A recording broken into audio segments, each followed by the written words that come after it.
media is sponsored by Born to Ride Motorcycle Magazine. Check out borntoride.com. Alright guys, here's the intake. So this is where these mount up. So you got gaskets that go in between here. And then these mount up essentially like that. Alright guys, so we got the first one bolted down. We've got bolts in the bag here. So you got 8 of these bolts, and you got tons of spring washers. So we did a bolt and a spring washer, each side there. That's bolted down. You get a gasket on here, and then I just lined this up because these are slotted. I just lined this up where they match perfectly on the inside of the holes down in here, so the port goes all the way down and through. Real nice. So now you go ahead and bolt up the other ones, and then this part will be done, and then we can start mounting carburetors. Mommy. All right, guys. So there's the intake. Got them all bolted up. Got studs in for the carburetors. These are all nice and tight. Gaskets, everything's good to go. And I think that is gonna work. So the next thing to do is put the actual twisty link in here. So this will twist like this and then pull the carburetors in, and all of this gets on there together. It comes with one bolt, which is for the top side there for the bearing, but you got to through bolt it from the bottom. So what I'm gonna do is I'm gonna do some probably maybe blue, red Loctite, one of the two. Run a bolt up to the bottom, get everything set in place so I can do the linkages and everything.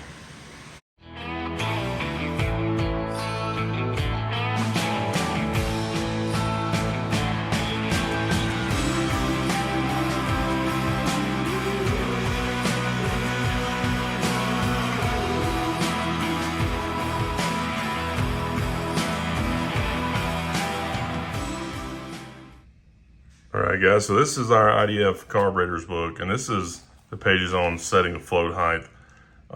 So mainly, I just want to check this. These are probably good, actually, from empi, but it's a good thing to do. As soon as you get in a brand new carburetor, it's been through shipping, been bounced around, came all the way from California. I want to go through and pull these apart, take those 5 screws out, just check it. Make sure that it's 10 and then 32 and a half millimeters. When it hangs in both pieces there. So we'll check that out, and then we'll check these screws, make sure everything's locked down and set up for initial start, and we'll go from there. All right, guys, so went in and set the float height, and it was a little bit different than what we had. So he set it 10 and 32.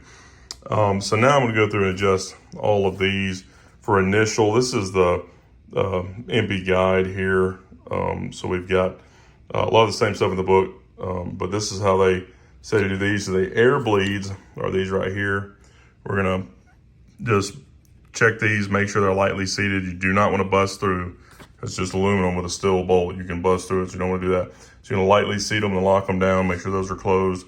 Mixture screws, we're gonna turn them all the way in, lightly seat them, okay?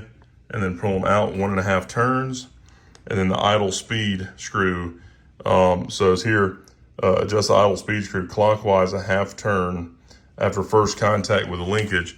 So that would be this part. As soon as it touches that, you just screw it in 1/2 turn to make it go in just a little bit further. So we're gonna check all of those. And the accelerator rod needs to be about 7 millimeters here. So it's kind of what we're looking at. So we're gonna set all those up, and you've got a few different things here just to tell you where you're at on there. Pretty simple stuff.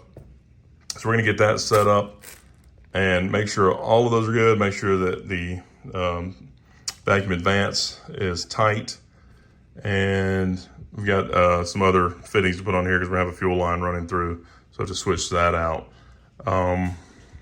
And then we're switching out these, so setting this doesn't matter as much for what we're doing here until after we get everything in place. So now we got to switch those out once we get this checked, and then go from there. All right, guys, so the next thing to do is start figuring out our linkages on here, making sure that these are going to line up correctly with the other side.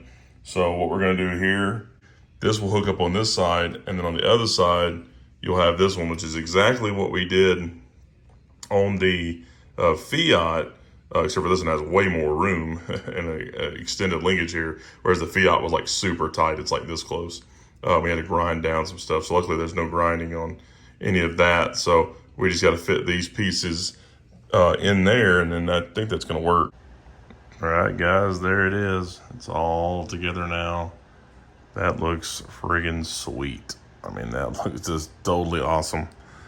So, linkages, this is how we got them set up on here. So this is the main one driving.